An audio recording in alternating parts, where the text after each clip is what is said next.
capacitance of a parallel plate capacitor with dielectric slab in between the plates. পাত দুখনৰ মাজত এটা পৰাবিদ্যুৎ মাধ্যম এটা ৰাখিলে পাত ধাৰকৰ ধাৰকত্ব কিমান হ'ব? Let us consider a parallel plate having separation distance small d. Small d দূৰত্বৰে পৃথক হৈ থকা সমান্তৰাল পাত ধাৰক এটা আমি বিবেচনা কৰিলোঁ। পাত দুখনৰ আধানৰ মান প্লাছ কিউ আৰু minus q. Amount of charge in the plate plus q and minus q. Say initially there is no dielectric in between the plate, so there is only air or vacuum, and for that amount of electric field intensity E naught. Then we know capacitance of this parallel plate capacitor simply C equal to epsilon naught A by D. Equation number 1. So আমি জানো যে বায়ু বা বায়ুশূন্য অৱস্থাত সমান্তৰাল পাত ধাৰক আৰু ধাৰকত্ব C equal to epsilon naught A by D.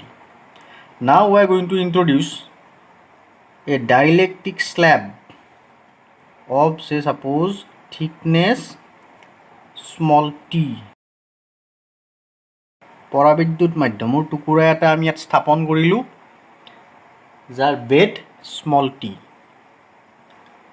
Due to polarization, as you know, opposite to the external electric field, polarized electric field produces, which is known as EP. So due to polarization,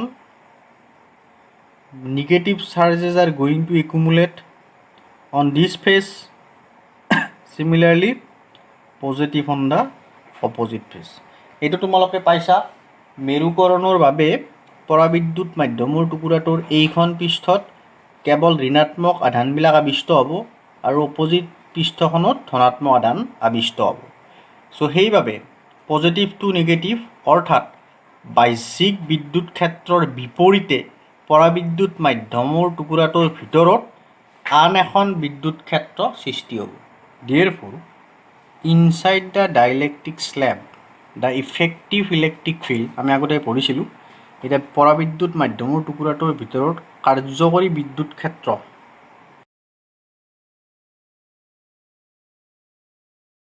we have studied in the previous video. ইয়াৰ আগৰ ভিডিঅ'টো চাই ল'বা যদি পাহৰিছা। E is equal to E naught minus EP, because along plus x axis E naught minus x axis এইখিনি অঞ্চলত কিমান EP। তো এটা বস্তু দুটা বলৰ নিচিনা হ'ল, এটা x প্লাছ এক্সৰ ফালে এটা মাইনাছ এক্সৰ ফালে। চ' ইফেক্টিভ বা কাৰ্যকৰী কিমান হ'ব? ডাঙৰটোৰ পৰা সৰুটো মাইনাছ কৰিব লাগিব। Okay, so' E is equal to E naught minus EP.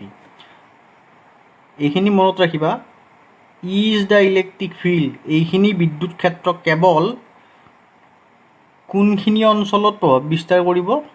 So' this is the effective electric field only for the region of thickness or distance t, এইখিনি অঞ্চলৰ ভিতৰত।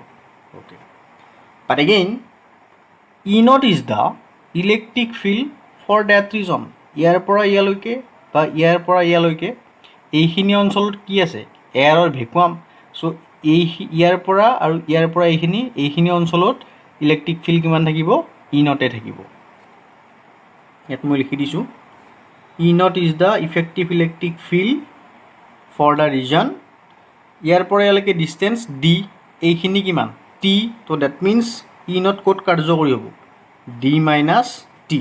এইখিনি অঞ্চলত বিদ্যুৎ ক্ষেত্ৰ সদায় ই নট হৈ থাকিব।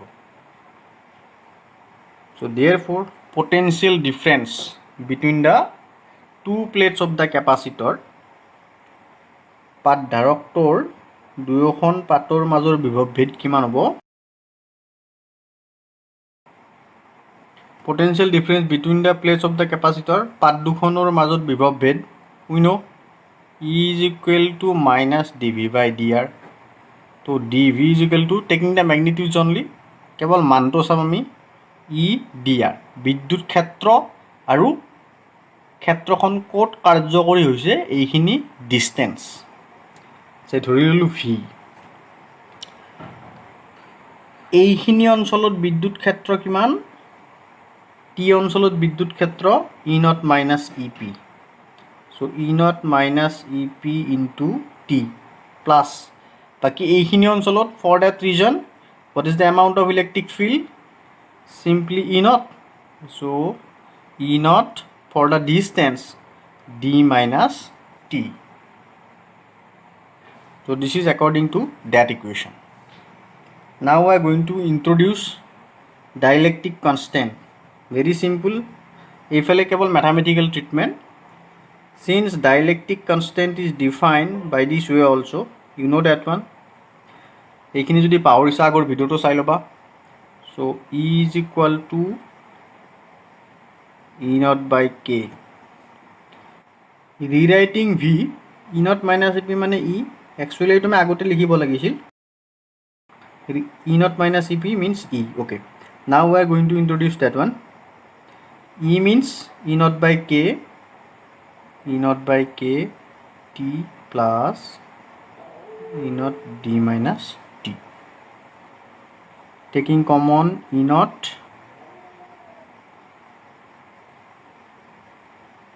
D minus T plus T by K. So this is equation 2. That one. Again we know that E naught is equal to sigma by epsilon naught. We have studied in the last class. Or Q by A epsilon naught. So now equation 2 becomes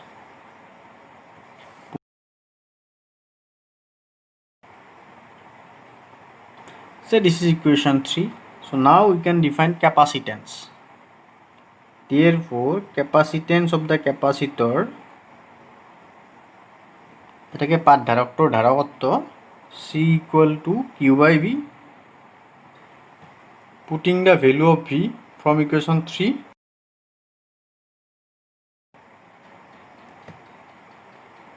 T by K it becomes C. Taking D common from here 1 minus T by D, this is T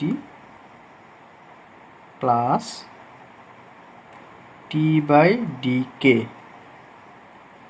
So this is equation 3. Epsilon naught A by D means from equation 1 it was the capacitance of the capacitor when there was no dielectric slab. কেৱল বায়ু বা বায়ু শূন্যৰ বাবে capacitance আছিল epsilon naught A by d যাক আমি C নটেৰে বুজাম আমি চি নট ইন্ট্ৰডিউস কৰিলোঁ ইয়াতে C not so that means epsilon naught a by d means c naught so plus t by d from these two terms we can take common t by d then equation will becomes by this way 1 by k therefore c equal to C naught by 1 minus T by D 1 minus 1 by K. Since you are subtracting some value from 1 that means you will get the value less than 1. Say for example we are getting C is equal to C naught by 0.8. Since the denominator part less than 1 0.8 means 10 C naught by 8. So that means you see 10 by 8 means more than 1. So as a result C becomes greater than C naught.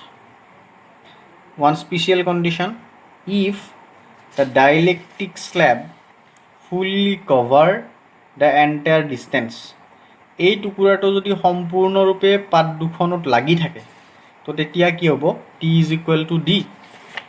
So when T is equal to D what is going to happen C is equal to C naught by you see na T by D 1 so 1 minus 1 plus 1 by K so K C naught So one important formula, C equal to K C naught. এইটো এটা capacitor আছিল. Say this is one capacitor with air or vacuum. Its capacitance was C naught. Now we are going to introduce one dielectric slab whose dielectric constant is K. Then the capacitance of this capacitor increases K times. Your answer will be K C naught. So from here you can define dielectric constant. K is equal to C by C naught. This is one definition of dielectric constant also.